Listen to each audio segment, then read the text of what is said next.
Giving all praise to Yahweh Bashim, Shai Bashim, Rakakwadash, Shalom to the 144,000 and the rest of your elect out there. Shalom to you all. Anyway, I'm going to entitle this video my commentary on prophecy of slavery in the kingdom, which you can see right here, put up by GMS South Carolina 08. This was put up 3 days ago. I caught the beginning, the intro, where I believe this was put together by, if I'm not mistaken, Yasha Wamba. He deals with the what do you call it, the AI and so forth. You can do a lot of amazing things with AI. But if it is him, he can give me a shout out on this video, or it might have been the elder Manat Zakbar that did it. But you got the AI there, brothers have been using. So anyway, I didn't want to play the very beginning because you had music, and I don't want to deal with no copyright issues. But you're gonna see is this these images here, moving images of Esau in the kingdom, and as slaves. All right. So you see this, what he appears to be an Edomite. Now you're gonna have Jakes looking just like this, but he appears to be an Edomite. He somewhat got like a Middle Eastern type garment, and he's picking cotton. Cotton picking Edomite. Hey, so anyway, I didn't watch the whole. I can't watch all these videos from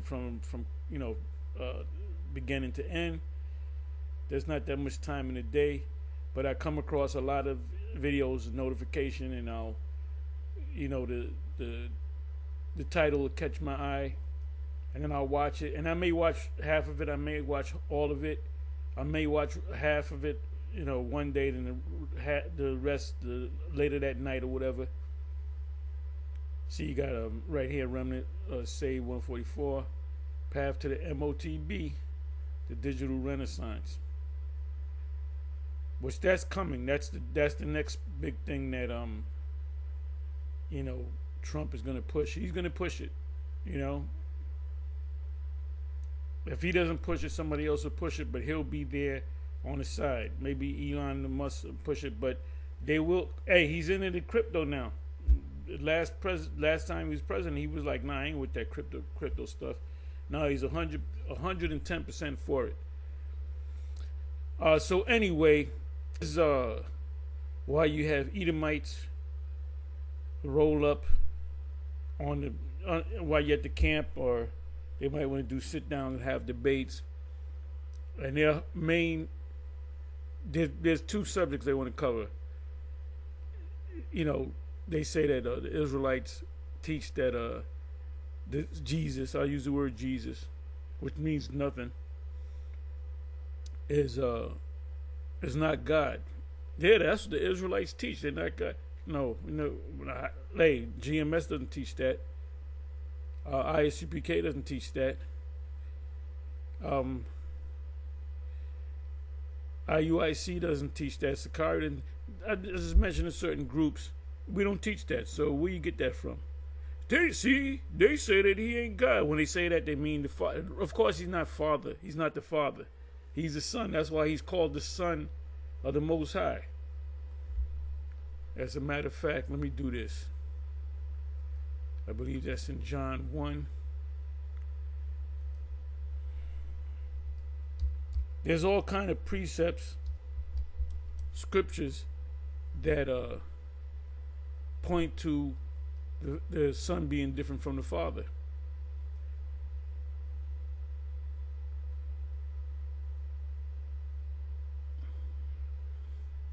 Let me just put this word in.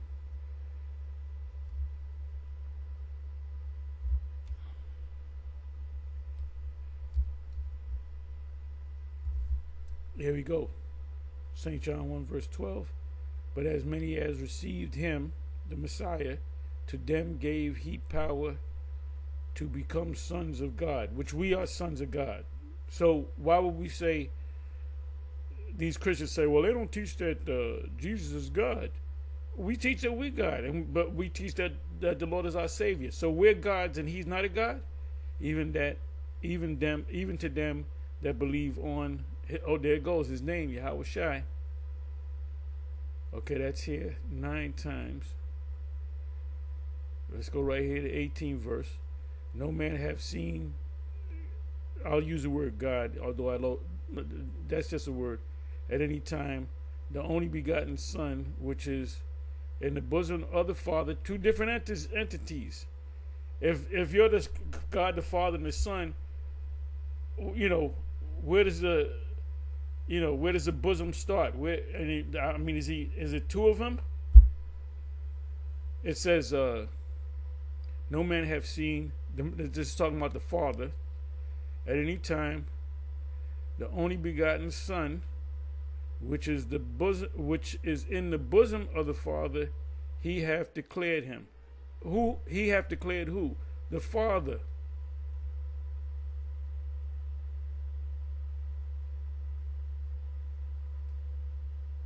It says, 34th verse, and I saw and bear record that this is the Son of God. Two separate entities. 42nd verse. And when Yahweh Shai, that's what the word, when you click the word on, the blue letter will tell you that the word goes back to the Greek, which is Iesus. The Messiah didn't speak Greek to his disciples. They spoke Hebrew. But the word in the Greek would be Iesus, that's not his name. You notice there's no J in Iesus.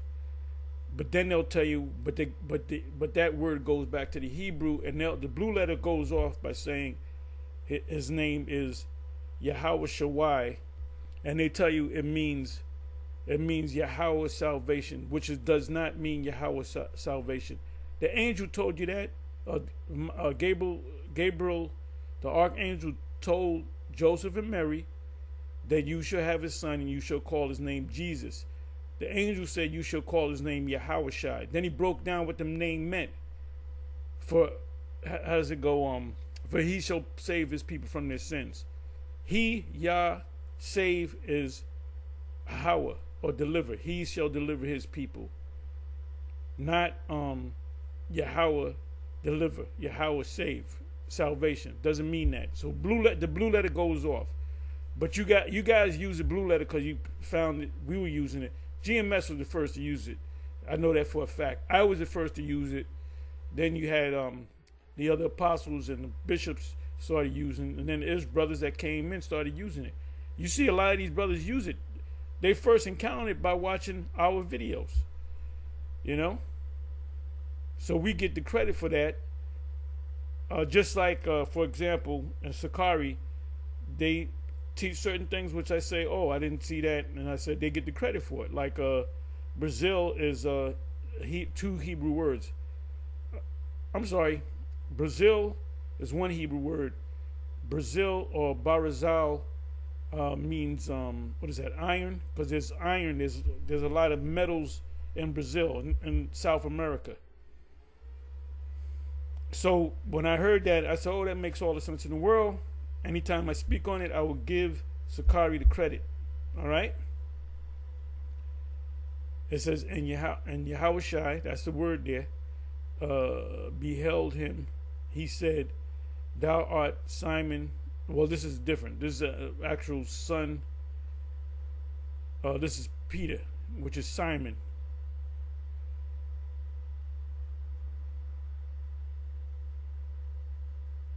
Right, the son of Joseph, the actual physical son of Joseph. Philip findeth Nathanael and saith unto him, we have found him. Philip was one of the 12, of whom Moses in the law, he's quoting Deuteronomy 18 and 15,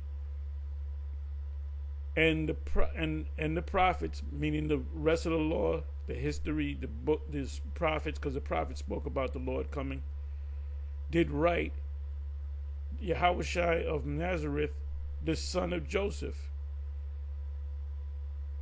Philip findeth Nathanael and saith unto him. So Philip is one of the 12. So one of the 12 referred to him as the son of Joseph. So the Lord could have said, well, look, that really ain't my father. That's not my father. Let me explain that to you. This right here kills that virgin birth BS. It said, Nathanael answered and saith unto him, Rabbi, he's talking to the Father, thou art the Son of God. Thou art the King of Israel. So you can't get around this. It says,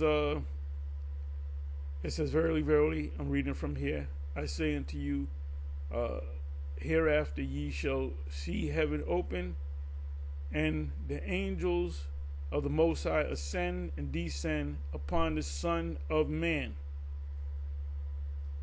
So just right here, this one, John, the first chapter, Son is mentioned there 9 times. I think it's 7, 8 times where it's talking about the Son of the Most High.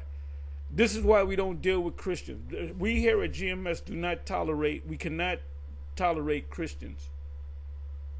I was watching Ariel, whatever his rank is, of the Sicarii out of Philadelphia, and he was going back and forth with a Christian. He just lost it on him. He said, motherfucker, he just lost it.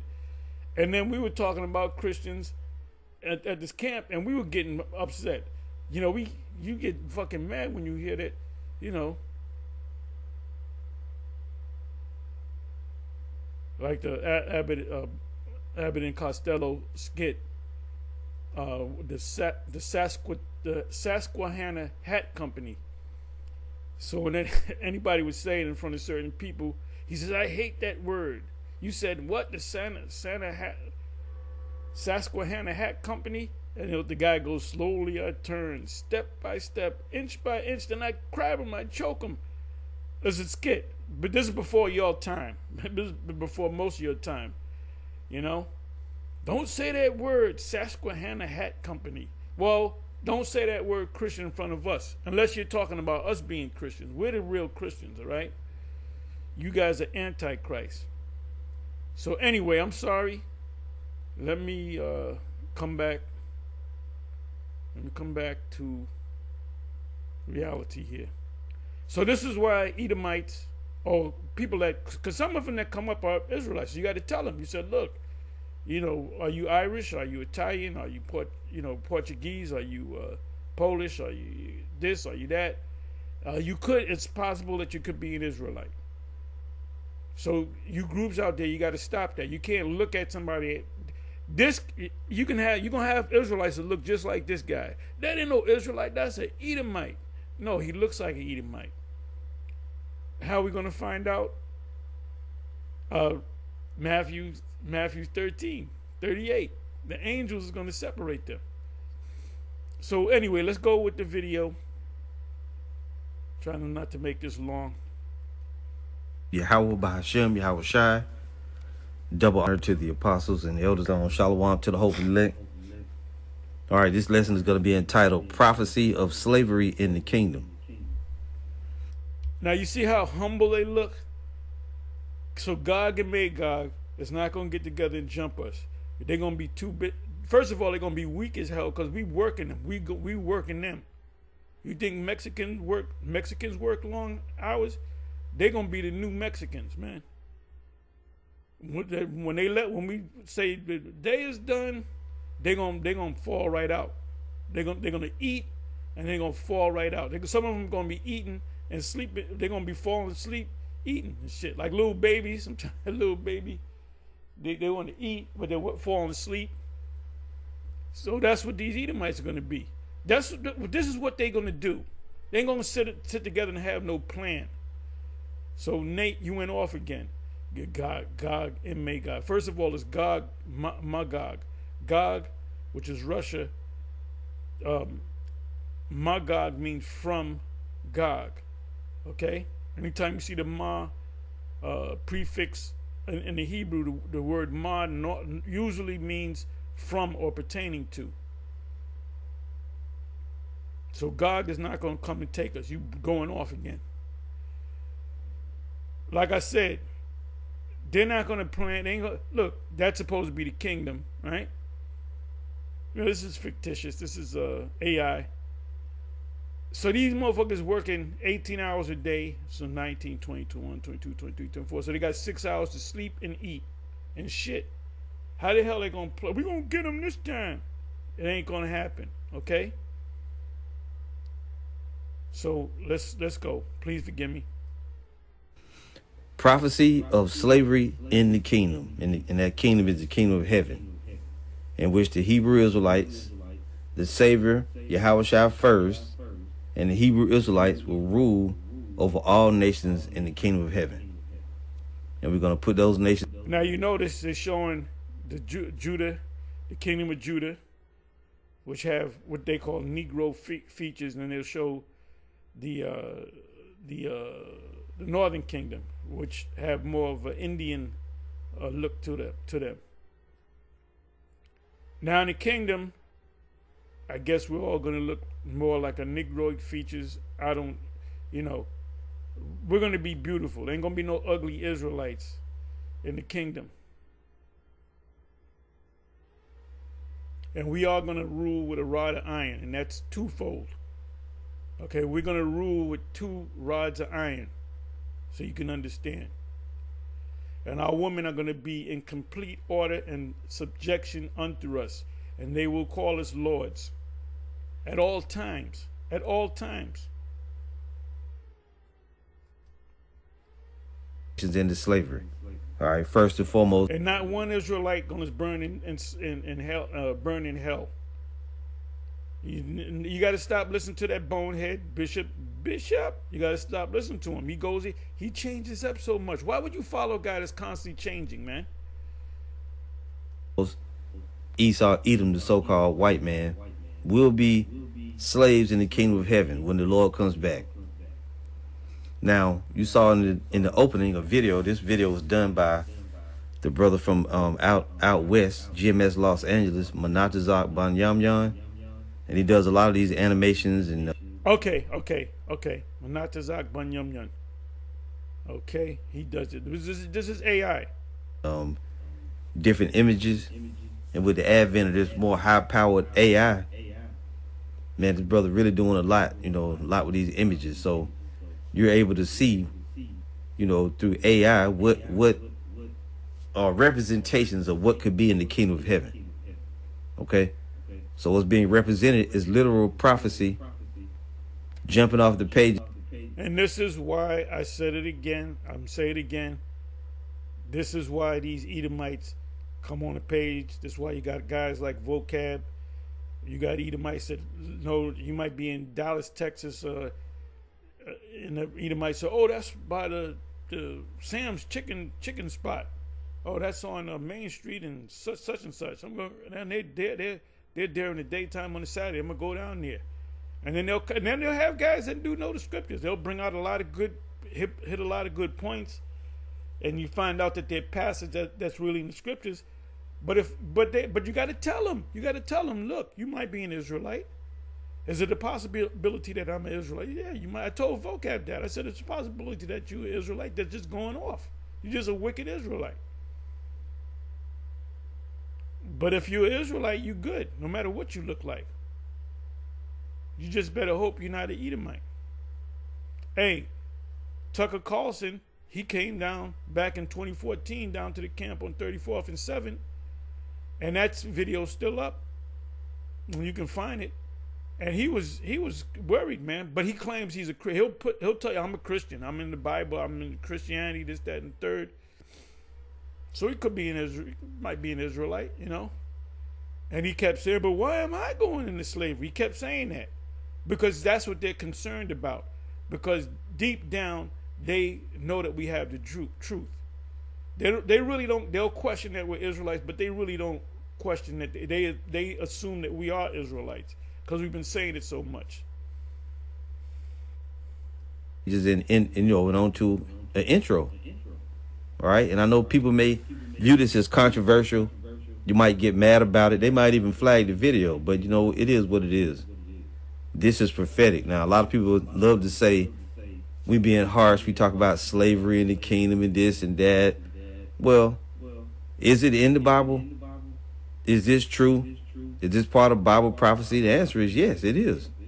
And we're going to go into it and bring out some scriptures on that. Now, I did this video right here about a month ago, 4 weeks ago, based off of this image that another brother had did through AI. And it was entitled After the Nuclear Destruction. Hashtag slavery, hashtag kingdom of heaven. So a lot of the scriptures brought out in that, I could very well touch on in this video. I'm not sure if I will or not. I didn't bother to, try to differentiate in the scriptures and say bring out a whole bunch of new ones, but I know I will bring out some that I did not bring out in this video. But for those who need a longer video, this one was 46 minutes and 20 seconds from 4 weeks ago. But that really goes into more aspects, just different prophecy that will happen after the nuclear destruction of America. This video we're doing now is really just focusing on the slavery aspect as it pertains to the kingdom. Many people lie, or they come against what we teach, and they say that we're some type of heretics because we say that people are going to be in slavery in the kingdom, and even our own people. Let's see what the Bible says. Now, first, we're going to start in Jeremiah 28, verse 8.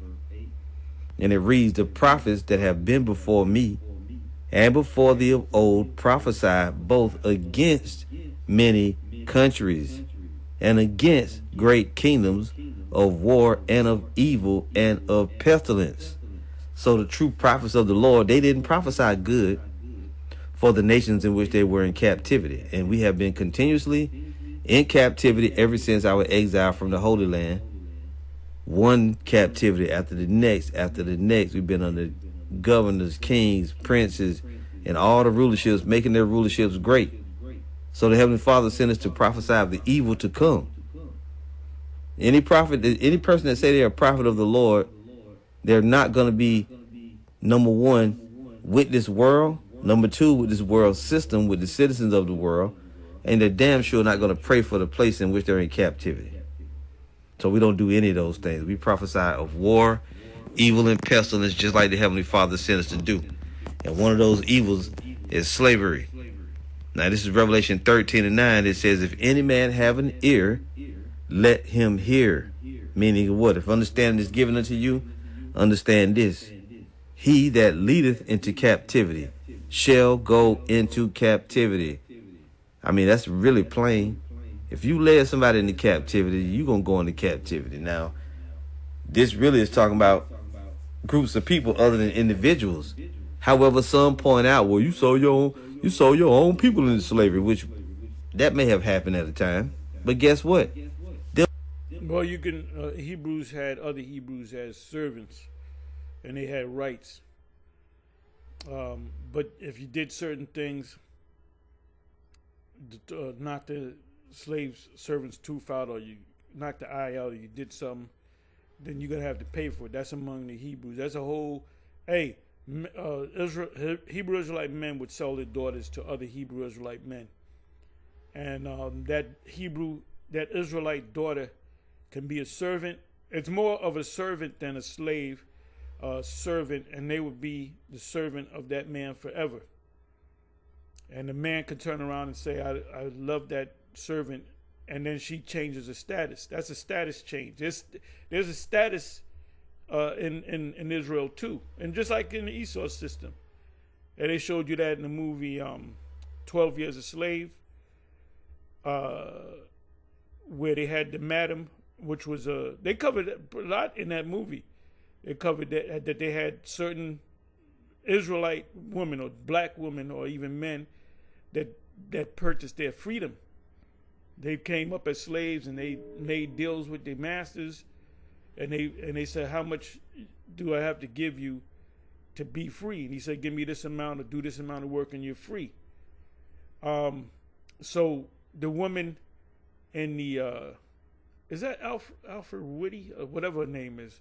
I'm not good at don't remember the names of the actresses, but they went to a plantation and she was there sipping on the mint julep, dressed to the dressed and all that, and the backstory was she had a Edomite master that I guess his wife died or whatever, and he was getting it in with, because they were doing that. Edomite men, or some of them were Jakes. Some of them slave masters was actually Jake, thinking that they were Edomites, and they would have a wife, Edomite wife or whatever, but they would be dealing with the slave women, and sometimes they would fall in love with him, and then the slave master's wife might die.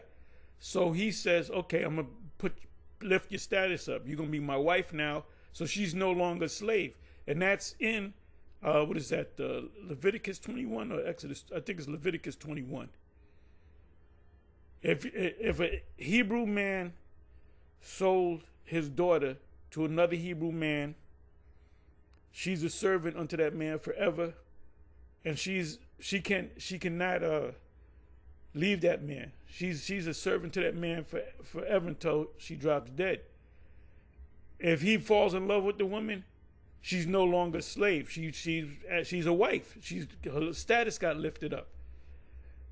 If the man says, "Oh, this will be a perfect wife for my son," and see your fathers in the ancient world got your woman, and your father knew you. You grew up under your father, right? So your father knew which. Look, I can get a woman. Let's say I wanted to give Apostle Gabar a gift. I'm in the kingdom, or even now, I'll get a woman. I'll say, yo, he gonna like this one, and sure enough, he gonna, hey brother, you gonna give me a woman. You gonna give me a woman that I like. You know, you gonna normally what you like, I like, or whatever the case may be. So he'll say, oh, this will make a perfect wife for my son. And now if the woman said, well, I love the father, well, you got to get that out your mind, because you're going to be my son's wife. And then her status was changed. She was no longer a servant. She was no longer a slave, so you can understand.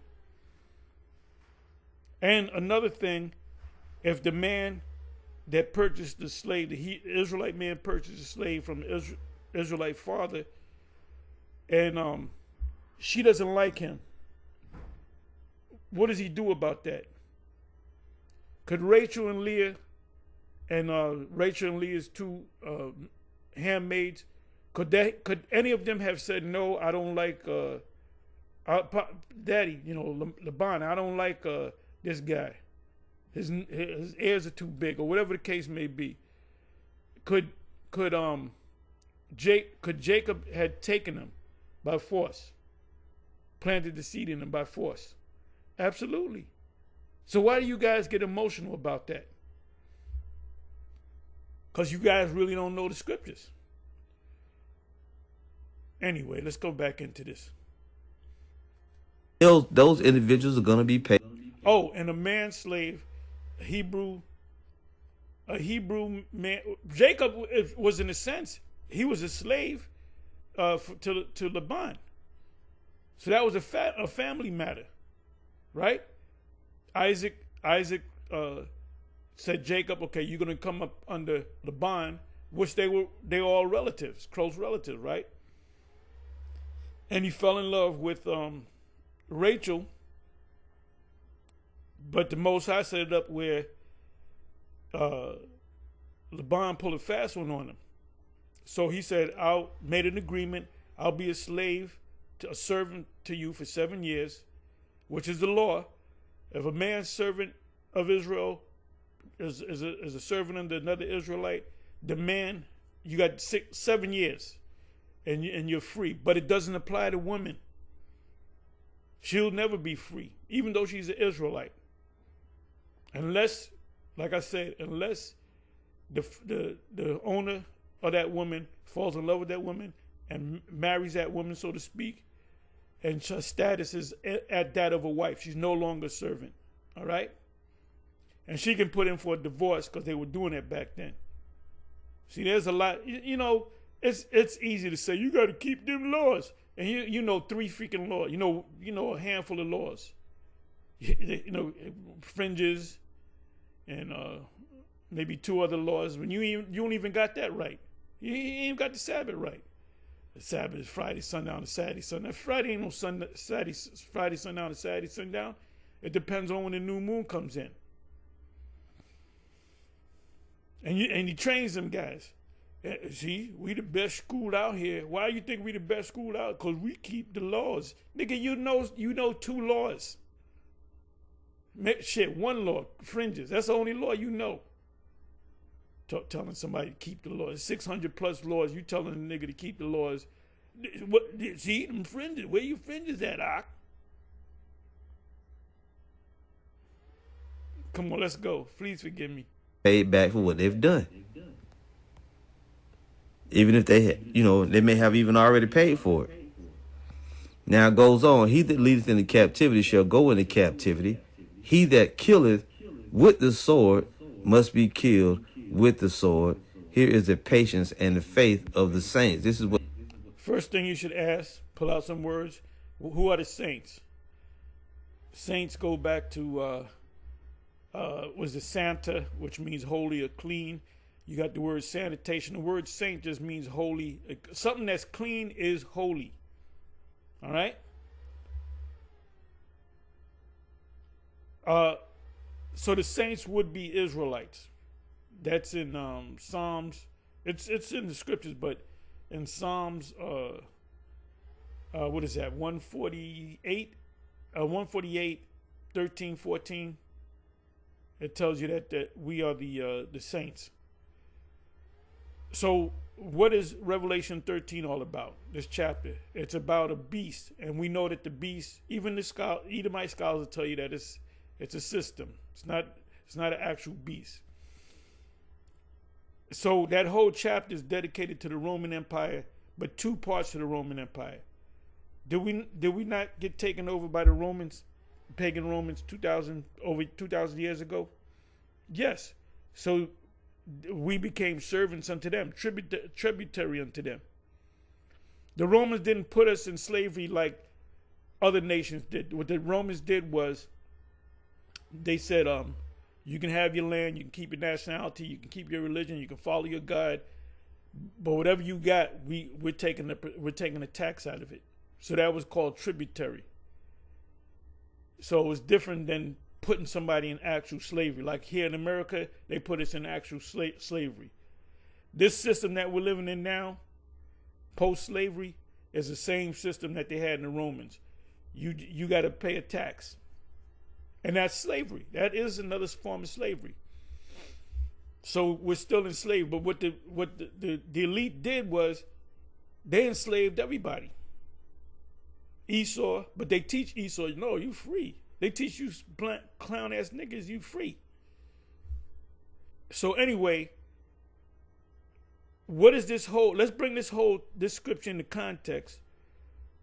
This whole chapter is talking about the beast that came out of the sea, and then a beast or the lamb with 2 horns, that spoke as a dragon, came out of the earth. That's talking about Babylon the Great, which is an unofficial head of the new Roman Empire. It's not called the Roman Empire, right? You call it New World Order, the UN. It's a system. It's a system.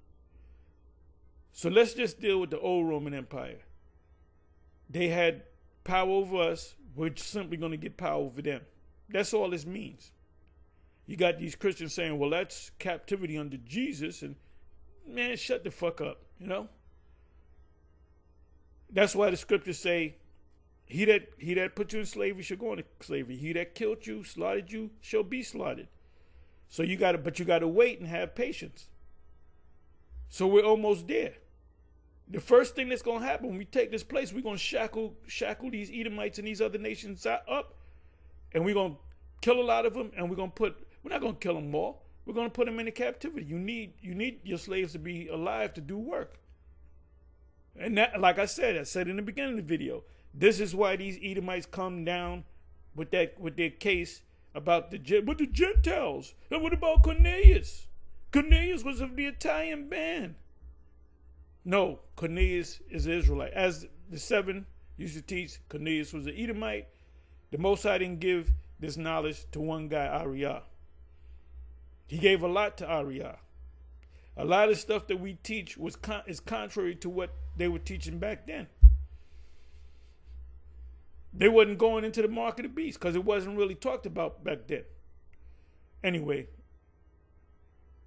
What the saints are patiently waiting for in the heavens. They're waiting. What saints are patiently waiting? Your grandmother cooking sweet potato pie, is she waiting patiently to put the white man in slavery? No, she got a picture of Caesar Borgia on the wall. Right next to this is JFK.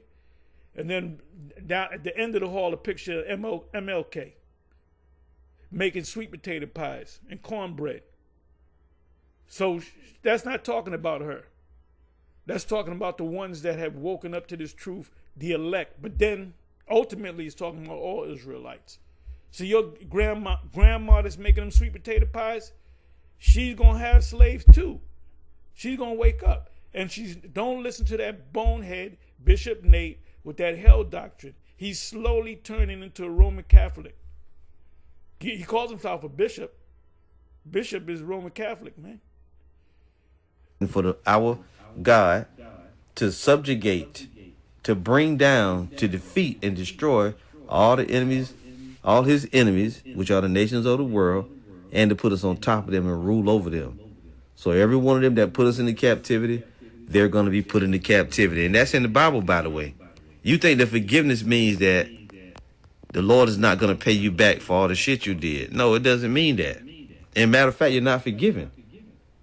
All right? Talking to the Edomites and the other nations. But people really think that because the Savior died on the cross, that means there's no retribution, there's no recompense. Because the scriptures say the Most High is a God of, the Most High is love, that's the only thing he's ever going to do is just show love. No, the Most High is a man of war. He is, but he also is a man of war. And don't give me that love bullshit.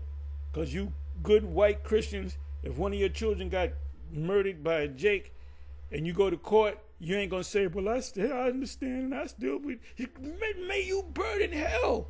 But wait a minute. What about the Christian love? Where's the love? You know?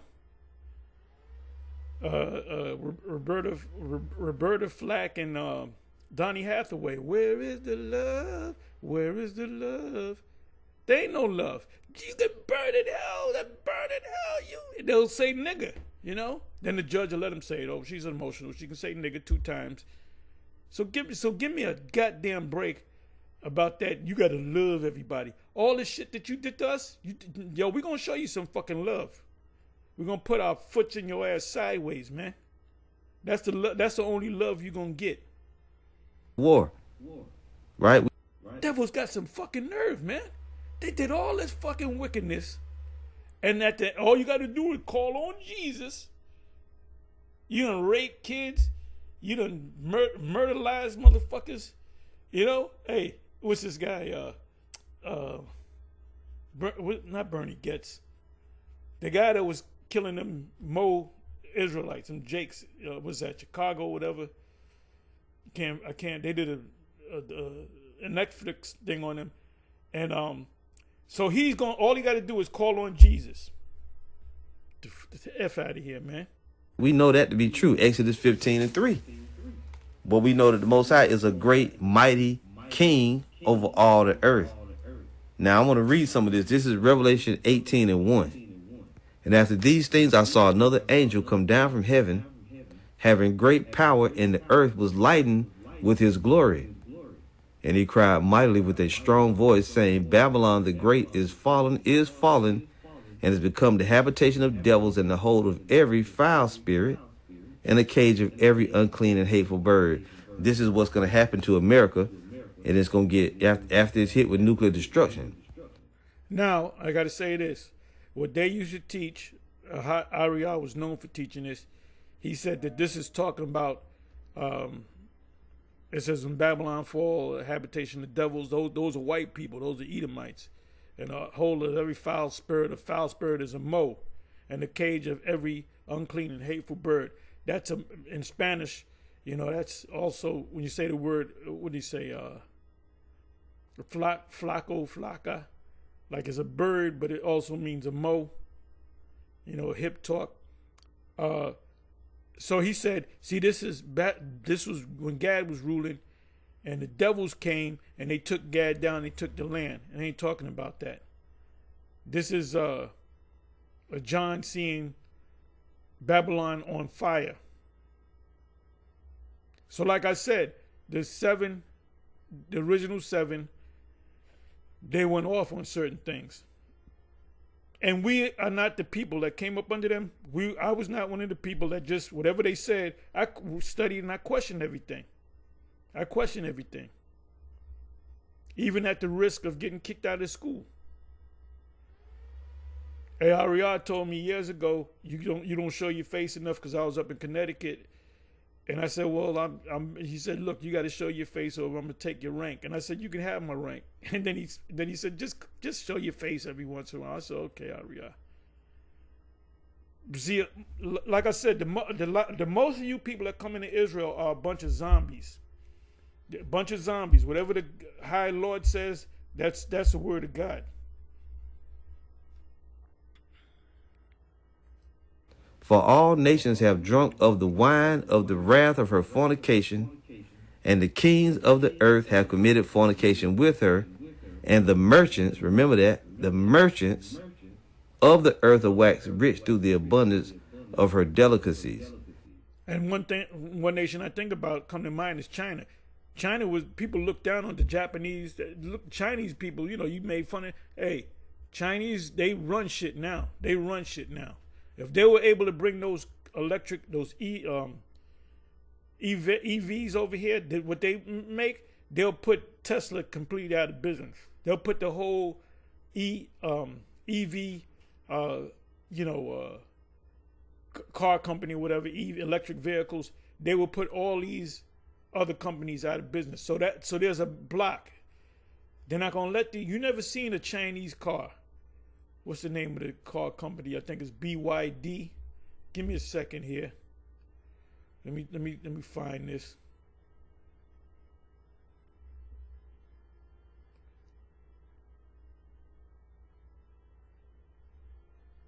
Let me see.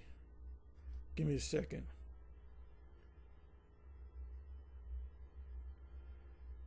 I think it's BYD. BYD. Okay, BYD electric car.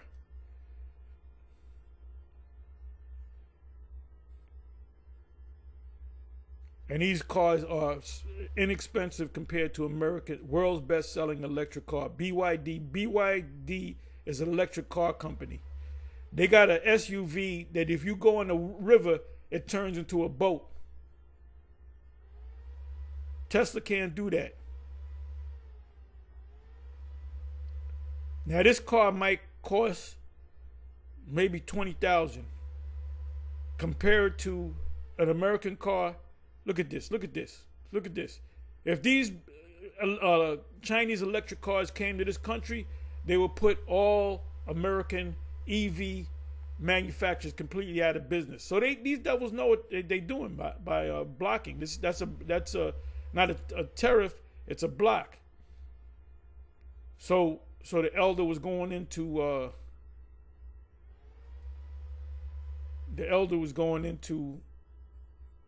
I'm sorry, let me find this back again. Where the hell is it? He was going into the destruction, which none of these Christians will tell you. If you say, what is Revelation 18 all about in a nutshell? They don't know. They're not going to tell you that it's Babylon, that it's the U.S. You see, and just to see what his NLT would say, for all the nations have fallen because of the wine of her passionate immorality. The kings of the world have committed have committed adultery with her because of her desires for extravagant luxury. The merchants of the world have grown rich. And you saw also in the opening of this, in the intro, the first part of the intro, you saw that little white dude with that other. First, you saw this white man, this arrogant Edomite, talking about how easy it is to pick cotton and that black people didn't build America and that they don't deserve reparations. Well, you ain't got to worry about it, because the reparations going to be you and your family going to be in our fields working. We're going to prove that By the Okay, that's good. You picked 3 pieces of cotton. What are you going to look like when you're picking cotton for 18 hours a day and getting some slop to eat? These Edomites say, slavery wasn't so bad. Okay, good. Well, you're going to experience it so you can tell me how good or bad it is. Devils don't give a good goddamn about you, man. See, it's easy picking cotton. What if I have you picking cotton for 22 hours a day? And then I kick you in your ass, give you some slop, and just sleep. There's your bed right there. Sleep your motherfucking ass right next to the cotton. So as soon as your red ass get up, you can start picking cotton again. Oh, it's easy. Who said this? This was this guy. This Jake that was running for president. This Tom ass Jake. He said that the slaves, they wasn't slaves. They were migrants, and they wanted to come here. And it's a better. We up your life by putting you in slavery. Okay, well, we're gonna up your life by putting you in slavery. All right. way, then you saw that after that, you saw a couple of other Edomites, and as the caption of the video, America was always a slave-based economy, and we know that cotton, basically gave you a big boost. Slavery gave you a big boost, and it made you wealthy above all the nations. But yet you want to take away, you want to take that away too. But guess what? The Heavenly Father has it all recorded. So when it's your turn to go into slavery, don't cry like a bitch, which you're already starting to do that. You think that because you say slavery was wrong. When they come down to the camps, like I said in the beginning of the video, when they come down to the camp, they're crying. They're pleading. They're looking for a way out. Could do two wrongs make it right? Well, it damn sure makes things even. The Heavenly Father said he's going to do to you what you did unto us, but don't take my word for it. So these nations have waxed rich with you through this. Well, 2 wrongs do make a right. A negative plus a negative equals a positive. So 2 wrongs do. It's called justice. It's called payback. Hey, the scripture says a handful, and let me see. Let me go to that. Here's your 2 wrongs make a right.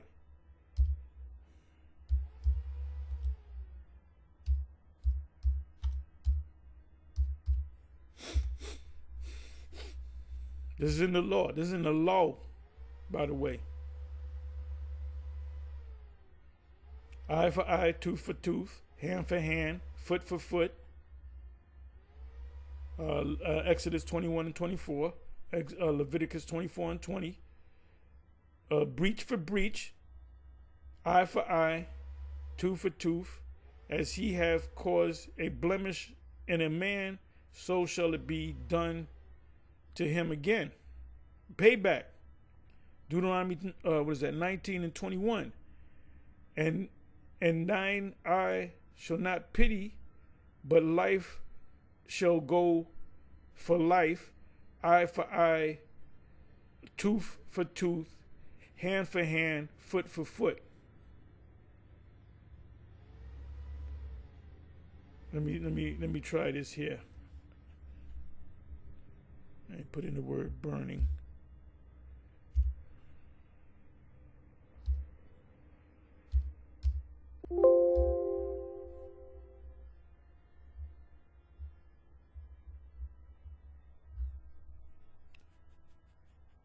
I'm sorry. Let me do it this way. It should have came up. Let me do it this way.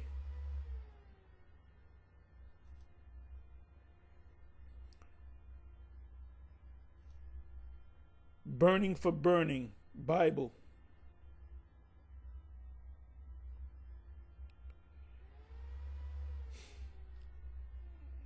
Burning that's not what I want.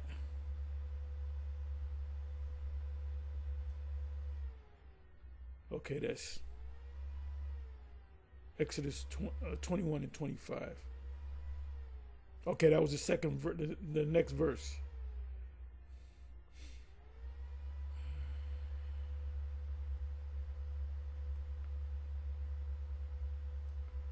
Eye for eye, tooth for tooth, hand for hand, foot for foot, burning for burning, wound for wound, stripe for stripe.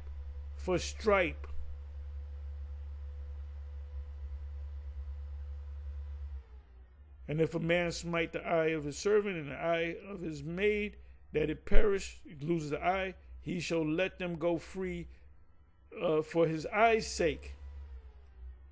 So them Edomites call themselves doing things according to the Bible, but they would injure slaves and wouldn't let them free.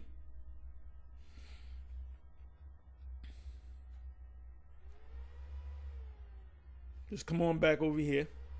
The abundance of your delicacies. Now it goes on, and I heard another voice from heaven saying, come out of her, my people. What is the Lord going to do? He's going to beam us up. He's going to beam up his elect out of Babylon the Great before it's destroyed. Okay, he broke that down correctly. Now, the 7, Hariah used to say, you make sure you get your passports, because this place, Babylon, going to be destroyed, so we got to fly out of here. We got to go down to South America. So it was Gazak and Yeshai. I give them the credit. This was right before I came to the school. Because when I came in, that's when the elders over them, Yeshai and Gazak, Priest Yeshai and High Priest Gazak, these guys were bucking up against it. But then they started seeing it, and that's around when I came in. And something, Yohana came in, Barak came in, Ariala came in, different guys that came in.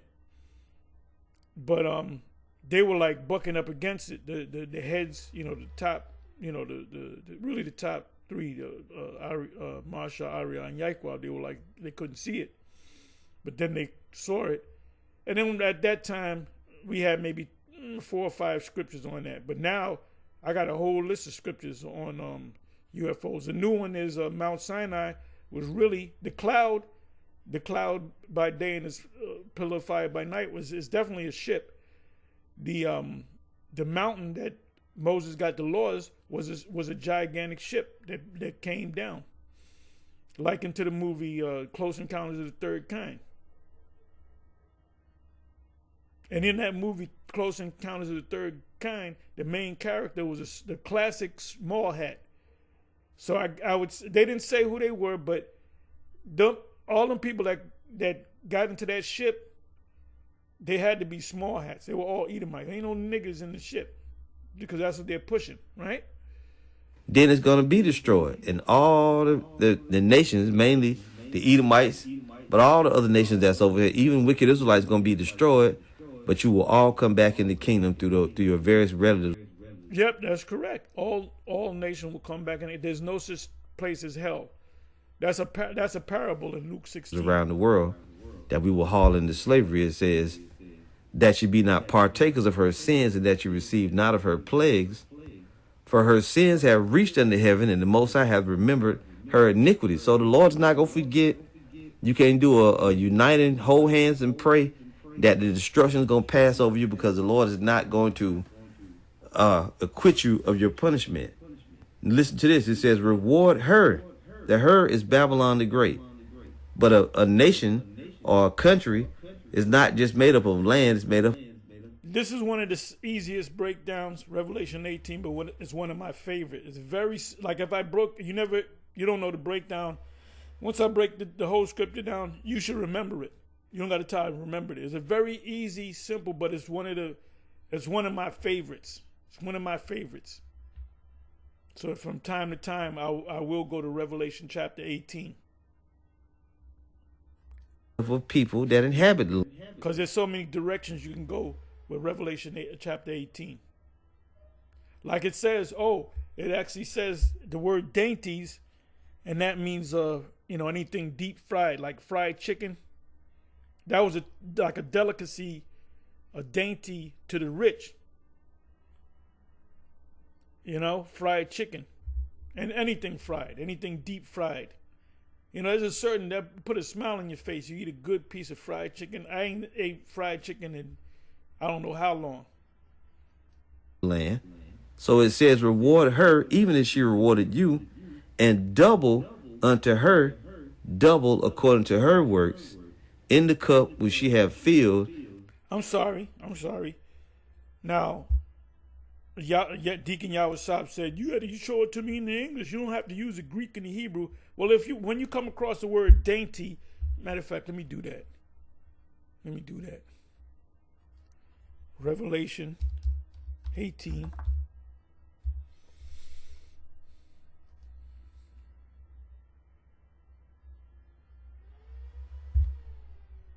How do you spell dainty? Dane. Okay. Let me do it this way. Let me see. And try E. Nope. Oh, I'm sorry. Give me a second here.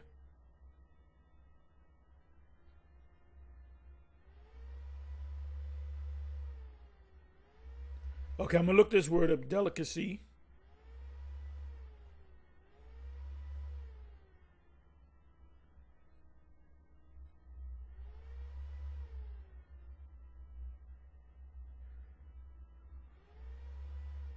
There it is. And I put D, it should have came up. It says in the 14th verse, and the fruit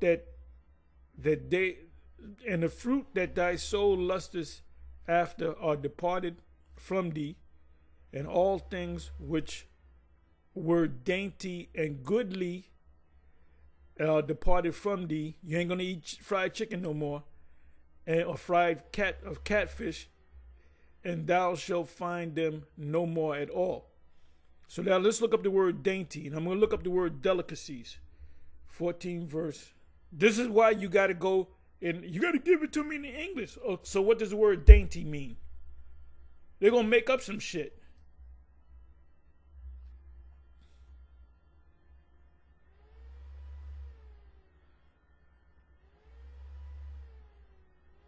Dainty. Strong's G 3045. Leparas.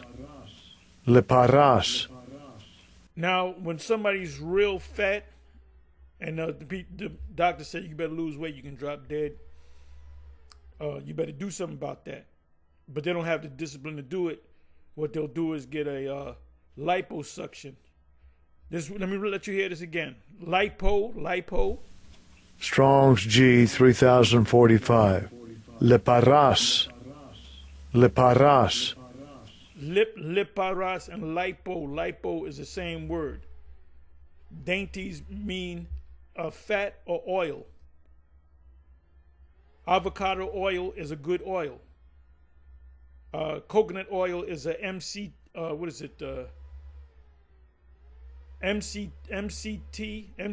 oil, medium chain tongue twister. Triglyceride is a tongue twister for me. Which triglyceride is fat. But that's a good fat. Coconut oil is a good fat. And when I cook something and I got to use oil, I only use organic coconut oil.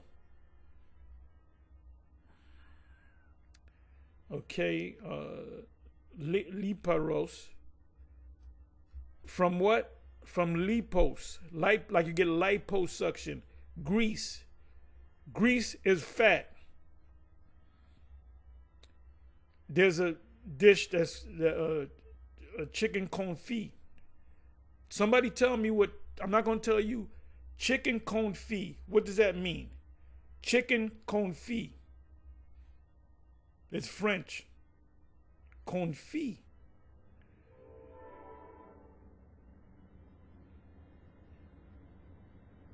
And it's only written there, the word dainty is only written there one time in the scriptures. But dainties is also in the Old Testament, going into the tribes. Let me try this. Bear me for a minute. This is why when these people put these so-called Christian scholars put these Bible together, they're going to give you this. That's from the Hebrew word dealing with this. This is from the Greek word dealing with that. Dainties. Did I spell it right? Okay, dainties. Should say royal dainties. Right. Out of Asher, which is Brazil, his bread shall be fat, healthy, and he shall yield royal dainties. He shall yield royal dainties.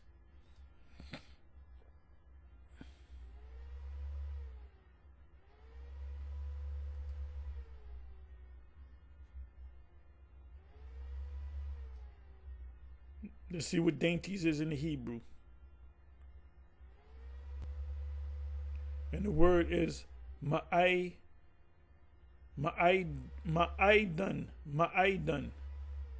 The root word is aidan. Dainty food, delight.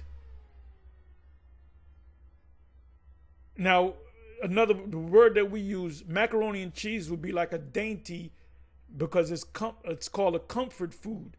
You eat cookies and cakes because that's a comfort food. Jake in prison, what they like to eat? They like to eat cookies and candy. They go to the commissary and they get the candies and cookies and all that because it's comforting.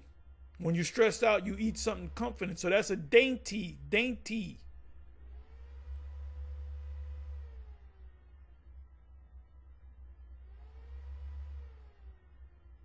They that did feed delicately, they live deliciously. Delicious means a sweet. Correct thy son, and he shall give thee rest. Yea, he shall give delight unto thy soul. And that's not food, right? It says, out of Asher, his bread shall be fat or healthy, good fat, and he shall yield royal dainties. Dainties means what? It means comfort food. Bring it down to the lowest common denominator. It means comfort food. Dainty food, delight. Fried chicken, some good fried chicken, and some macaroni and cheese on the side with some cornbread. That's comfort food right there. Pancakes are comfort food. And Jake gets fat and out of shape and bloated because they have issues. They're not balanced in their mind. Something happened to him as a kid. So they ain't gonna be a drug. They ain't gonna get on drugs. But they took food and made it into a drug. Let me see. Let me come on back here. I'm kind of stretching it, but I did. That's the importance of going into the Greek and the Hebrew. Like if you go and now if you jump, you come across IUIC, and you say that's not important. You got to give me everything in it. Yes. I said okay. Let me ask you a question. What does dainty mean or dainties mean in Revelation 18 and 14? They're gonna make something up. What does thick laden with thick clay mean in Habakkuk 2? What is that? The 4th verse. I'm not gonna go to it. They don't know. That means it's Esau. Clay is red. That's an Edomite. That's an Edomite. No, you don't know. See, you should be ashamed of yourself, Yawashop, because you one of them guys that used to go into them words, man. You and Nate. So you should be ashamed. And then you're cursing us out because we're thinking like scholars, man. You know? Anyway, let's come on back over here. I'm going along, please. Feel to her double. What does that mean? Whatever you drunk down, you're going to get a double portion, or whatever you issued out, you're going to get a double portion. Right. So you put a foot not 1 inch. You put a foot in our ass, we're going to put 2 foots in your ass sideways. You know? The NLT says, do to her as she has done to others, double her penalty for all her evil deeds. She brewed a cup of terror for others, so brew twice as much for her. And in that cup, there's slavery. So you're really going to get buffeted. You're going to get effed up. you're gonna get effed up. Your whole experience in our kingdom is working your ass off, getting your ass beat, sleeping for a couple of hours, eating slop, and going back to work. But the Sabbath days and the high holy days, you're gonna get a break. And you're gonna be hoping, oh, let that Sabbath last for 2 days. You're gonna honor the Sabbath more than us. Punishment. There's judgment. If we jump down here real quick, I want to go. Verse 9, after this place is destroyed, it says, Revelation 18:9, and the kings of the earth who have committed fornication and lived deliciously with her shall bewail her and lament her when they shall see the smoke of her burning. When this place get hit with nuclear destruction, the other nations going to see it. They're going to know it's on fire, that it's been destroyed, and they're going to lament because of all the money that they could make. Right, they're not like, oh, some of them are. Oh my goodness, it's great. Hey, when the World Trade Centers went down, that was breaking news all over the planet Earth. And there might have been, let's say there's 500 news companies around the world. How many news companies are there? As a matter of fact, I'm going to ask that question. I'm going to ask that question. Let me ask that question.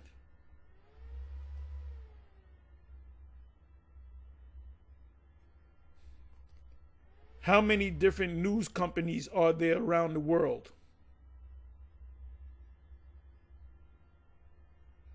Okay, list of news agencies, right? In 1851, Reuters was founded in Reuters is still around. Agency in the world with over 250. How many news agencies are there in the world? Drum roll, please. There are more than 100 organizations around the world that self-identify as public service media. There's way more than that. Way more than that. How many major media companies are there? I want the numbers. Okay, these are the major: Discovery, Fox Corporation, Hearst Corporation, Amazon, Grupo, which is in South America,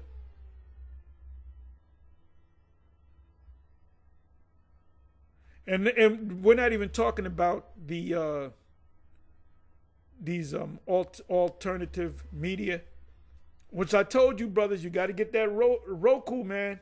You got to get that Roku. It's humanly impossible to go to every channel on Roku. How many different newspapers are there in the world? Wait a minute. Its members include 76 national newspaper associations. Okay, newspapers which represent 18,000 newspapers. There's 18,000 different news.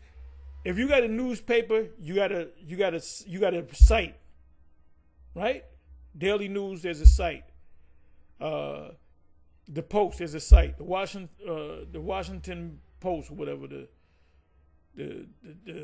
what is it? The Washington Post, the L.A. Chronicles, or whatever.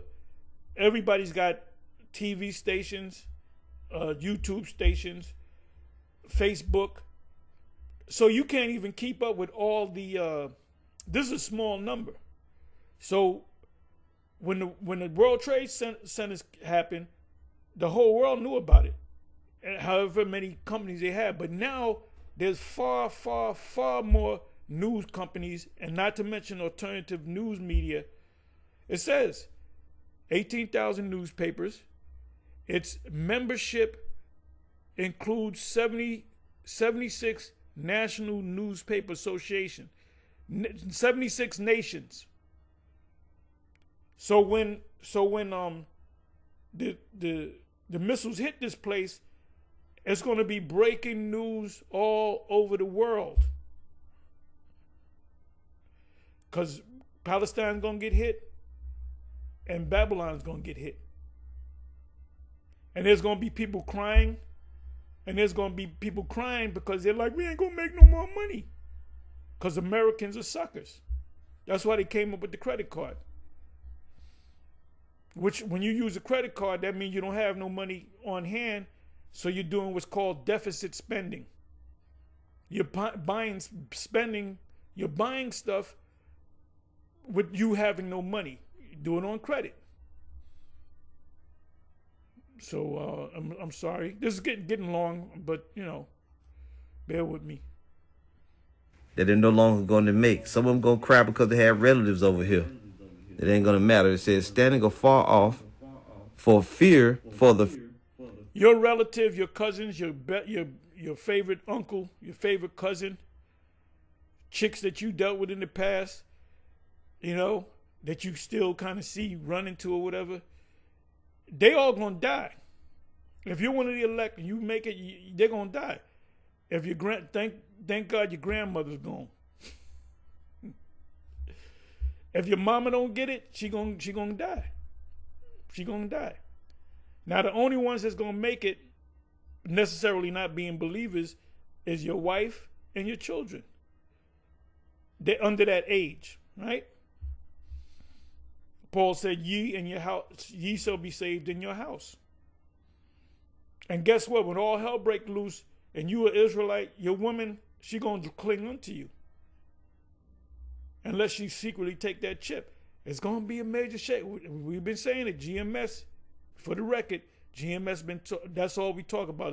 I'm surprised I ain't mentioned the micro. I'm mentioning it now, though.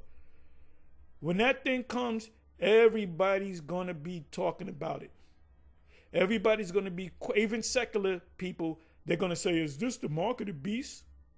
And then you're going to have people, no, it's not the mark of the beast. And what is Bishop Nate going to say? Fear of her torment, saying, alas, alas, that great city Babylon, that mighty city, for in 1 hour is thy judgment come. Right, it's a judgment from the Lord.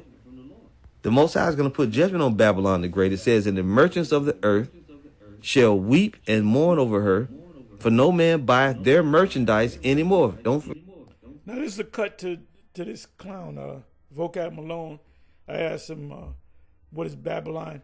He was in Dallas. He was going back and forth with them, and I went in the comment section. I said, ask him about Babylon. What is Babylon all about in the Bible? And they looked at the comment, they asked him, and he said, that's the whole world blowing up. That's Babylon. The destruction of Babylon is the whole planet Earth blowing up. Well, wait a minute.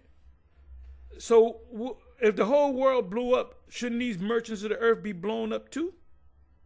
He doesn't know. These regular everyday Christians, they don't understand prophecy. The scholars don't really understand prophecy. Don't forget, this is a great merchant city.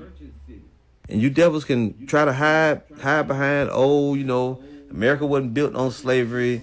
We didn't get rich. Yeah, he picking up. See how easy? Why you mad? Why you mad? He ain't got an ounce of sweat on this dude talking about, picking cotton is easy. Yes, you did. Yes, you did. Okay? And him, I want him. Me want him. Me want him. You got rich off of it. The whole South, really the whole United States. You got it was a springboard. Slavery was a springboard that you would bypass your European so-called relatives, with other Edomite relatives, and you would get on top and become a world superpower because of it. It says, and the merchants of the earth shall weep and mourn over her, for no man buyeth their merchandise anymore. Listen, the merchandise of gold and silver and precious stones and of pearls and fine linen and purple. And flat screen, smart TVs and Teslas. And silk and scarlet and all thine wood and all manner vessels of ivory and all manner vessels of most precious wood and of brass and iron and marble and cinnamon and odors and ointments and frankincense and wine and oil. Oh, if you had a company that dealt with spices, you set for life. You are set for life. Them little spice company, you go to the supermarket and go to the spice section. See, when I cook, I'll deal with different spices and so forth, and not just salt and pepper. So the guy that he just makes powdered cinnamon or whatever. He's set for life. And fine flour and wheat and beasts and sheep and horses and chariots. Chariots are cars. Modern chariot is a car. Which is cars, automobiles, different things to ride in, right? And slaves. What? When did America sell slaves? Come on, brother. And slaves and souls of men. Okay? So one of your big sellouts.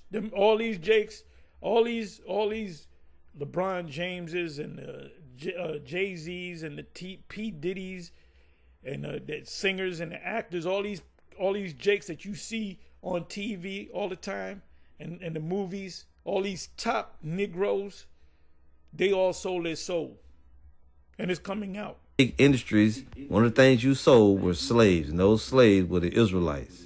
If you go down here to verse 20, it says, rejoice over her, thou heaven, and ye holy apostles and prophets, for the Most High hath avenged you on her. You notice it didn't say nothing about bishops. But although the brothers in the camp that are bishops, they really prophets anyway. Prophets/bishops. And a mighty angel took up a stone like a great millstone and cast it into the sea, saying, thus with violence shall that great city Babylon be thrown down, and shall be found no more at all. So this place is going to be destroyed. But now you can hit a Christian with what does 1821 mean? What's Babylon? They're not going to tell you. None of them are going to tell you it's Babylon. The punishment, that's destruction. But the judgment that's going to come on all you Edomites is that you're going to be slaves yourselves. Even though you might die a terrible death in Babylon the Great, when you reborn in the next world, you will be our slaves. Captives, whose captives they were, shall take them and bring them to them. We were some of those Gentiles carried away in the dumb idols, but we woke up to the Israelites from the Holy Land and the strangers. Isaiah 14, right? It says, the strangers shall be joined with them, and they shall cleave to the house of Jacob. Now, a lot of Israelites break this down wrong, or they break this next verse down wrong. Jacob and Israel represented the Israelites from the Holy Land, and the strangers cleaving unto them represent the Gentiles, which are Israelites scattered into all the nations, which we would come under that number. Those of us that repented, woke up, converted back to our heritage. We were some of those Gentiles carried away in the dumb idols, but we woke up to the fact that we're Israelites, right? It says, and the people shall take them. Now, the people here is the Israelites. We're going to take the other nations. And the people shall take them and bring them to their place.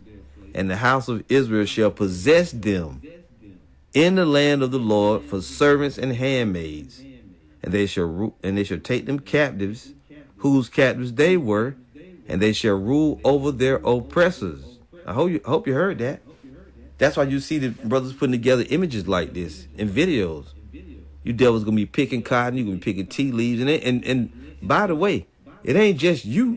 The so-called Chinese going into slavery, the so-called Japanese going into slavery, the so-called Africans going into slavery, the so-called Arabs, they going into slavery. All different various people. The Pacific Islanders, Ethiopians, whoever you could think of, Filipinos, anybody that's not is going to be our slaves in the kingdom. But the main people that need to serve hard bondage is the Edomites.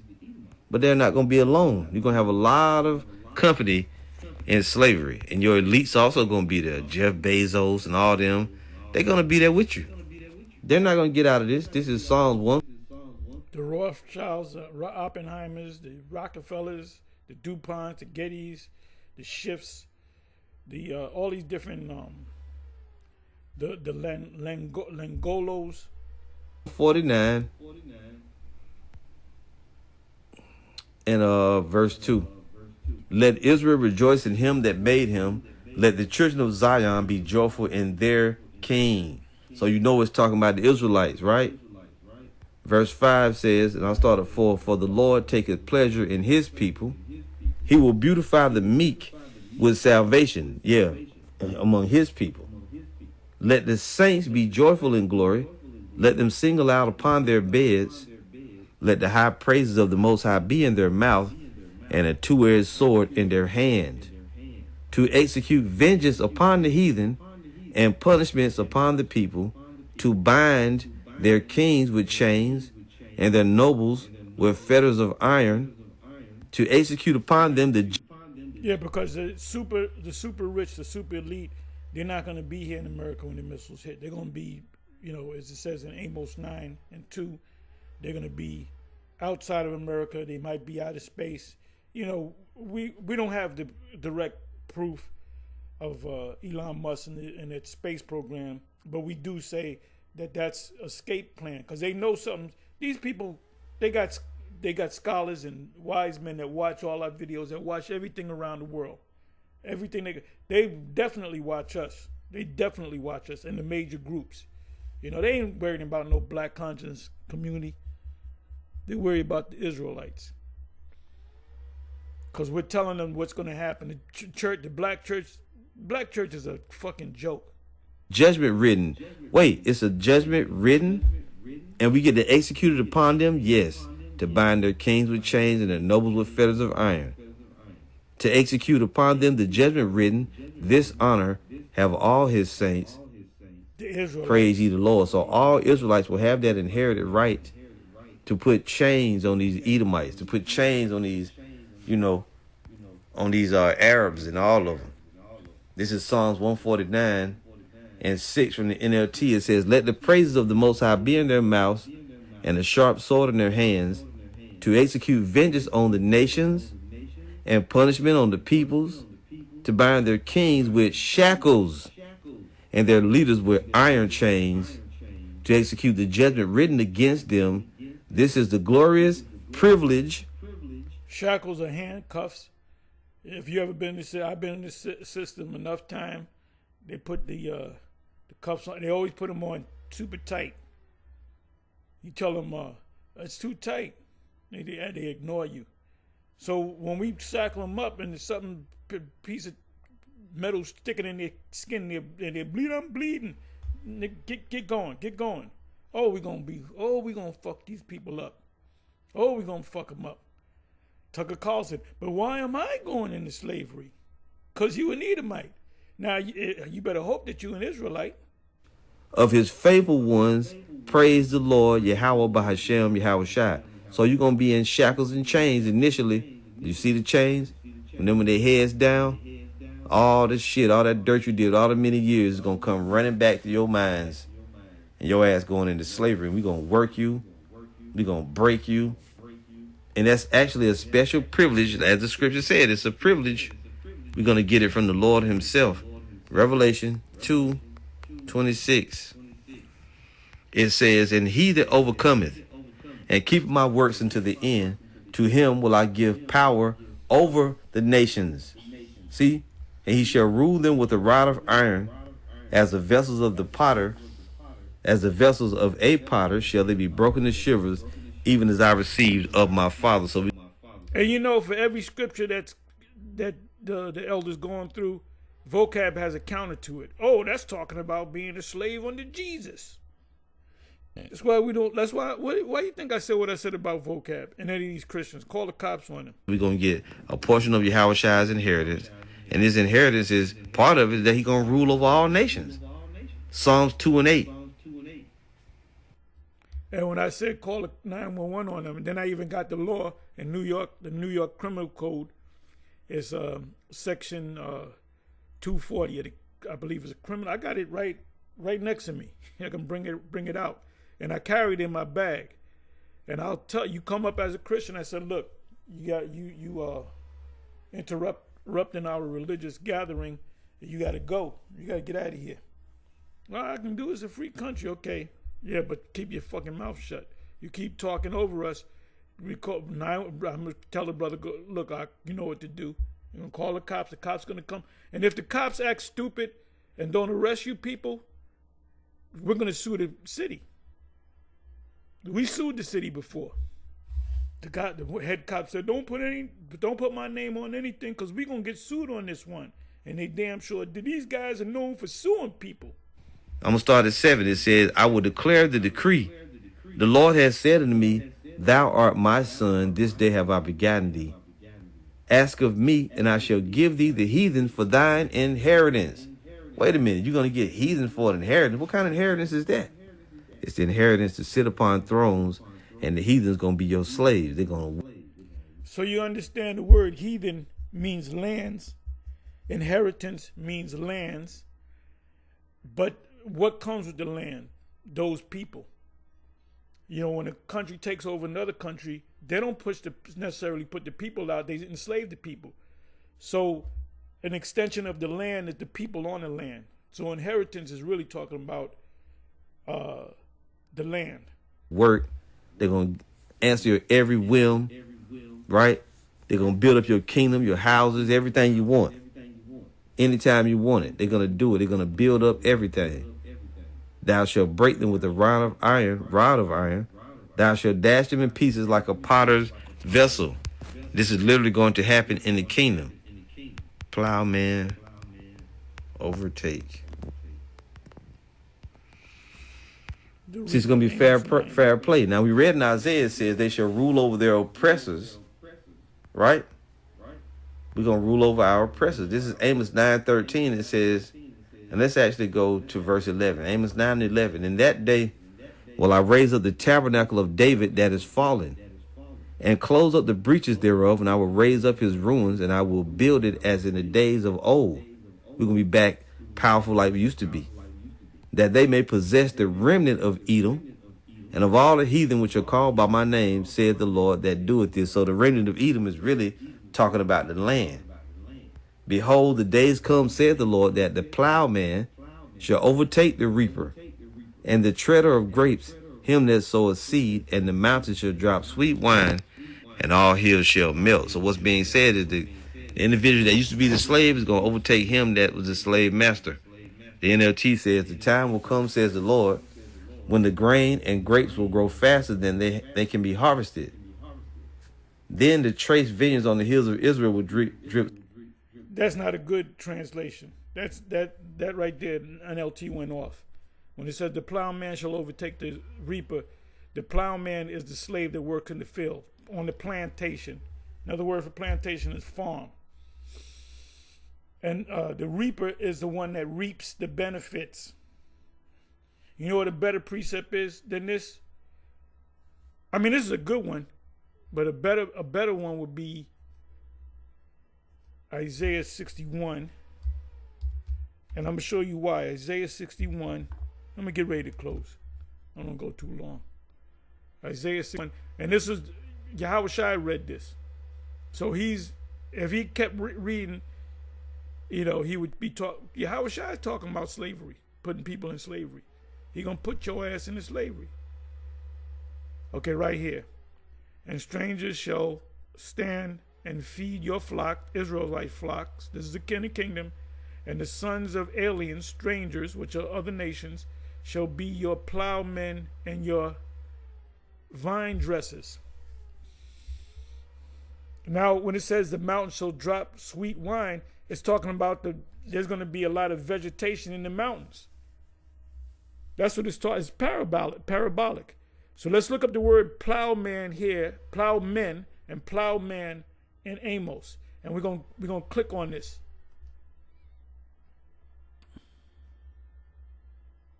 Strangers of other nations. Plowman.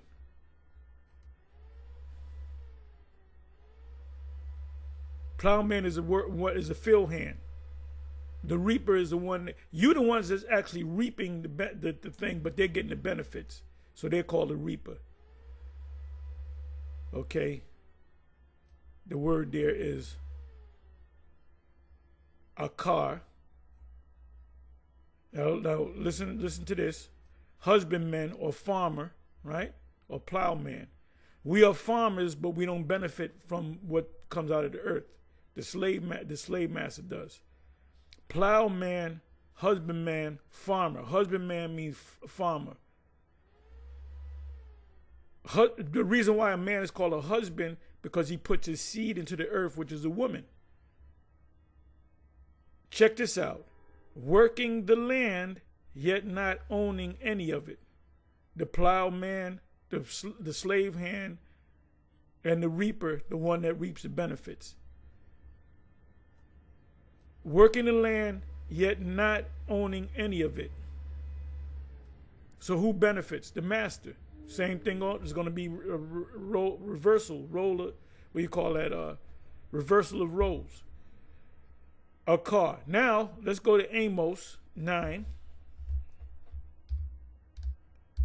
This is basic, by the way. All the scriptures that this elder is bringing out is basics.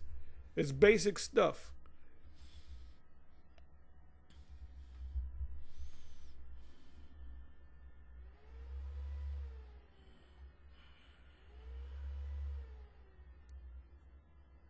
I'm sorry. I want this. Why did it go to Amos 9? Let me go to Amos 9.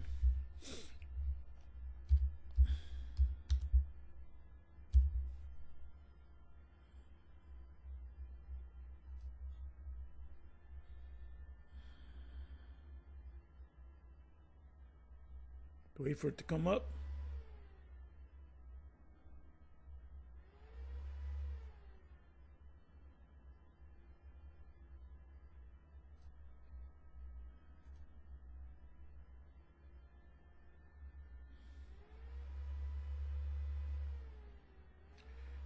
Behold, the days come, saith Yahweh, that the plowman, and Isaiah said plowmen.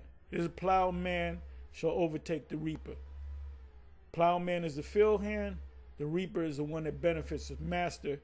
It says we're going to overtake them. We're going to take them, and they're going to become the plowmen, and we're going to become the reapers. Let's look up the word plowman.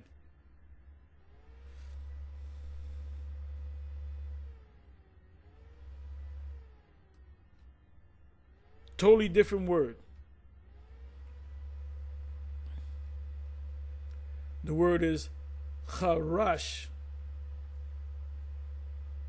It means to plow.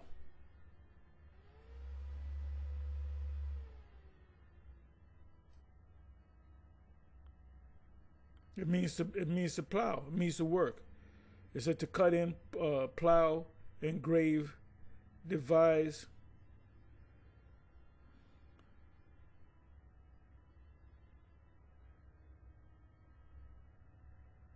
To cut in, plow, plow.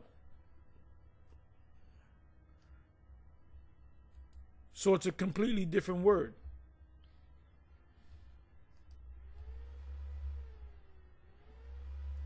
Sweet wine?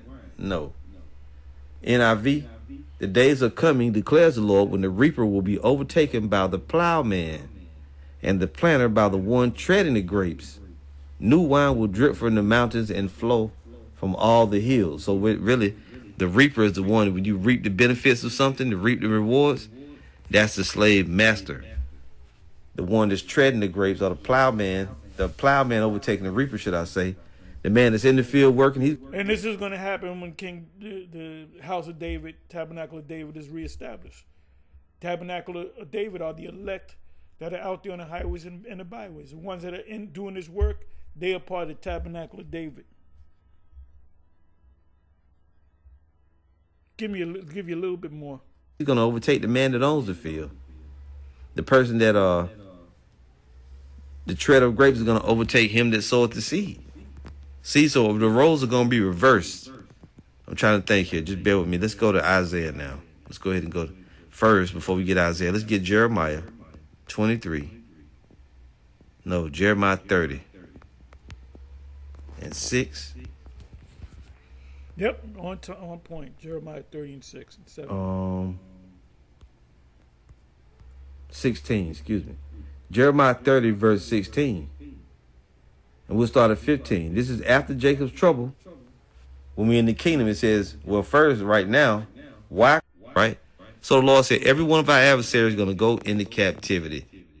In chains, they shall come over, and they shall fall. That's some Hamitic people. This is all basic scriptures, but you got to always go back to the basics. Oh, this is beautiful. Isaiah 6, this whole chapter is about captivity.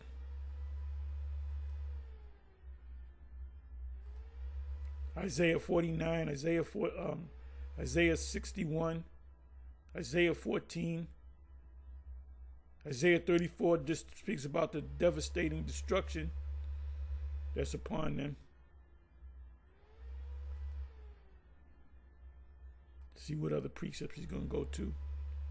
Right, the whole chapter, Isaiah 61, as Yaquah would say, is dynamite. Isaiah 61. I guarantee you're going to go to 5. Okay, but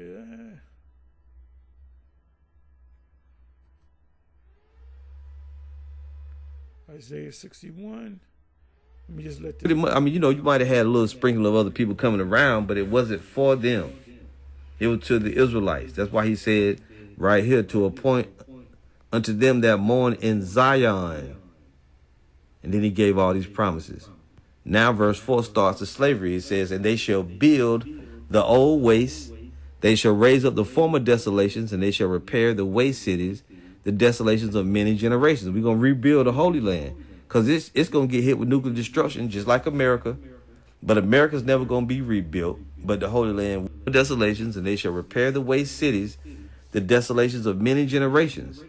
And strangers, the other nations, shall stand and feed your flocks, and the sons of the aliens shall be your plowmen and vine dressers. What does a plowman do? Plow in the field, work in the field, do all kind of stuff in the field. What do vine dressers do? Pick grapes, pick cotton, pick tea, pick peanuts, pick vegetables, do all kind of stuff, right? Strangers going to stand and feed our flocks, our sheep, our cattle, our bulls. We love oxtails. We love all kind of beef. We love all kind of steaks. We love all kind of fish. We're going to have fishermen to fish for us. We're going to do all that. We're not going to lift a finger. And it goes on to say, I don't know if he's going to read that. Let's let it play. If not, I'll read the rest of it. Lord willing. But ye shall be named the priests of the Lord. See, it differentiates. The people, you're going to have people working for you, but not you. Ye shall be named the priests of the Lord. Men shall call you the ministers of our God. Ye shall eat the riches of the Gentiles, and in their glory shall ye boast yourselves. For your shame ye shall have double. Remember, as she hath done unto you, do double, or reward her double according to her works, which she have done unto you. And the cup which she have filled to her double, right? So we're going to, on the other end of that, we're going to get double the glory. For your shame ye shall have double, and for confusion. In other words, 2025, not the best time to be an Edomite or any other nation. And it says, time and chance happeneth to all men, right? Let me do this. I'm going to leave you with one last precept. I got to find it. Better is the end of a thing than the beginning of it. Bible. Ecclesiastes. Better is the end of a thing. Let me do it. The Bible verse that says, better is the end of a thing than the beginning of it. So this is the end of our rulership. I mean, of our captivity. So there's a new beginning. When a door closes behind you, a door opens in front of you. A new door opens in front of you, right? So we're walking through this door and going into the door, which is the kingdom. Esau is leaving his kingdom and going into slavery. Reversal of roles. All right. So if you're in prison, you get 5 years. The last month you stay out of trouble because you don't want to get charged, right? Getting in a fight, you stay by yourself. You got 5 days left. You got 1 day left, and then you're happy because you're out, right? Well, when somebody's leaving the prison system, somebody's coming in. When 25 people leave, 25 people come in. So they got this sad faces because they're doing 30 years or whatever, death row, and you happy because you did your time. You did your 5 years or whatever. And a lot of Jakes go back in there. You know, there's no help for a nigga like that. A lot of Jakes, a lot of people out there that have businesses and do the right thing, they motherfuckers that been in prison, that when they get out, they say, I ain't going back to this bitch no more. Then they get a job, they do everything fucking right. They get married, they settle down. Hey, some of the most honest guys you can meet is guys that did hard time, man. And we had brothers in the school that did, from the penitentiary, that they was the coolest brothers. You get stuck 2 in the morning, you call them, they come and help you. You know, because the prison is supposed to humble you. So some brothers get humbled, but also the prison systems is a school to make you a worse criminal. Know to commit crime even better. Know how to not get caught. You know? So it says Ecclesiastes in the Bible, 7 verse 8, better is the end of a thing that represents us. We're at the end of this thing. Oh, Esau is the end of the world, and Jacob is the beginning of it that followeth. So his world is his kingdom. So our kingdom's coming. If two kings cannot sit on the same throne. It's only one throne. So we the Israelites gonna sit on that throne, and Esau's gonna get kicked. At the same time, Esau's gonna get kicked off that throne. So you Edomites, man, enjoy yourself in your last couple of seconds in your power seat. And Trump is not gonna make America great. He's a forward guy. You know, he says things without, you know, hashing them out. He doesn't like to go to council. He just says do this, do that. That's why all this shit that he's passing now, these executive orders, you cannot pass an executive order if it conflicts with the Constitution. He talking about kicking Gadites off the country, out the country. Yeah, you can't do this. These people were here when you got here. You know? And let me go to this here. Let me go to this. Fools rush in. What does that mean? Fools rush in, meaning. I don't want the movie, I want the meaning. Fools rush in, meaning, phrase. Fools rush in where angels fear to tread. Trump is a fool because he rushes in. He'll just say shit. He'll just say his mouth is faster than his brain. Is an idiom that means it's foolish to act without thinking about the consequences. And this guy's a perfect guy, the Most High. This is that cruel Lord. He just says shit. Oh, you'll get up. Oh, we're going to do this. Pass that law. Get my lawyers. You know, with these tariffs in China and all that shit is going. Oh, U.S. is now super close to China because of the decision that Trump had made. The BRICS nations were gathered together to counter the NATO and the EU nations. And both sides got missiles. You got 2 major world powers that are part of the BRIC nations, Russia and China. It's often used to criticize someone who has acted too quickly or without enough knowledge. This dude just says shit. Then it goes right to the courts. It gets stuck in the courts. Because it's unconstitutional. Hey, if that was the case, he can pass executive order. We're going to put Negroes back in slavery. We're going to really make America again. We're going to put Negroes back in slavery. All hell, Jake ain't going back into slavery, bro. Trust me, niggas ain't going back into slavery, man. This place will fucking set on fire. But the Most High got the perfect man in there, and on his hat, he should have a hat. FRIMP. Fools rush in. Or FRI. Fools rush in. And that he makes these fast decisions, you know, without thinking it over, without talking to anybody.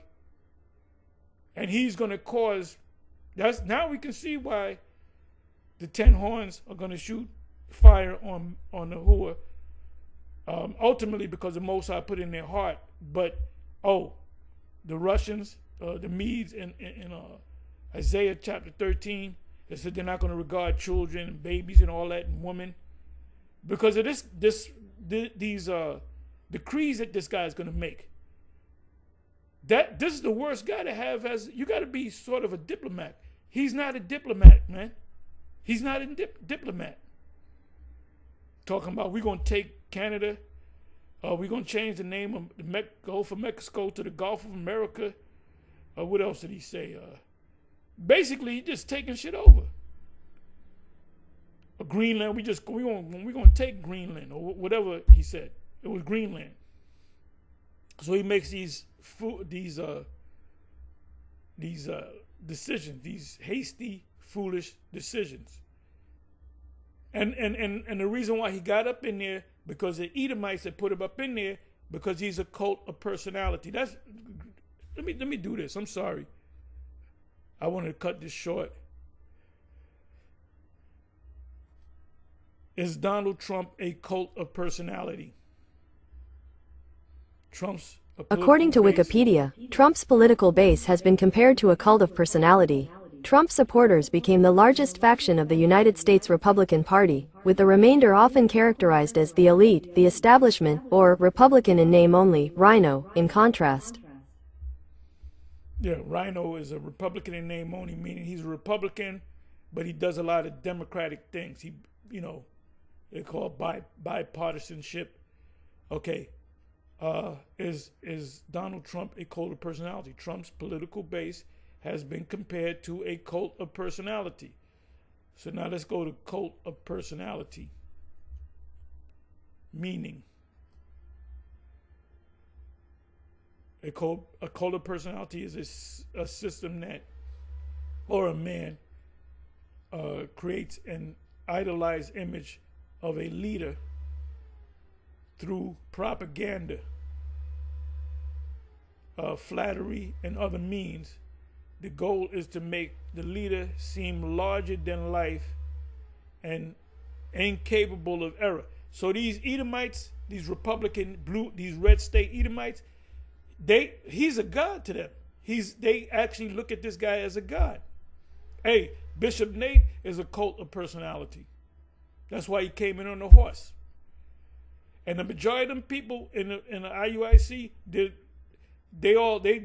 they just caught up in that madness, man. Like I said, if you have men that are the elect, I'm not saying women, I'm not concerned about women, but if you have men in there that are the elect, and I believe there's elect in there, they're gonna come against Bishop. They're gonna leave Bishop Nate. They're gonna leave him. Anyway, with that, I'm gonna say I went long, but that's how it goes sometimes.